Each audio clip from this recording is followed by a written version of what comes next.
کە تۆش خۆت بە مسلمان نازانیت 70 ساڵ دانیشی بۆ خۆت لە ماڵەوە بە تەنیا نوێژکەیت پێغەمبەر فەرمووی صلی الله عليه وسلم ئەو هەوڵ و تێکۆشانەی ئێوە دەدەن بۆ سەرخستنی ئیسلام ئەوە باشترە لە نوێژی 70 ساڵتان.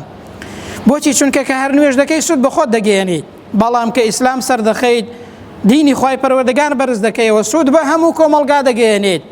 پێغەمبەر فەرمووی صلی الله عليه وسلم تێبکۆشن لە پێناوی خوای پەروەردگاردا، هەوڵدەن ئیسلام سەرخەن. پێغەمبەر فەرمووی صلی الله عليه وسلم بە ئەندازەیەکی زۆر کەم ئەو ماوەیەی کە بەچکەی خۆشترێک شیر دەخوا کاتێک گواز دێنێ و دای دەست پێ دەکاتەوە کاتەکەی چەند کەمە بە ئەندازەی ئەوە پێغەمبەر فەرمووی لە پێناوی خوای پەروەردگاردا تێبکۆشن بەهەشتان بۆ واجب دەبێت. دەی زۆر مسلمان ئەوڕۆوا دەزانێت هەموو ئیسلامەتی تەنها لە نوێژ و ڕۆژوودا کورد هەڵهاتووە. ئایا پێغەمبەر هەر نوێژ و ڕۆژووی کردووە؟ ئەو کۆچەی بۆچی کردووە پێغەمبەر صلی الله عليه وسلم؟ بۆ کۆچ دەکات بۆ مەدینە لە پێناو سەرخستنی ئیسلامدا؟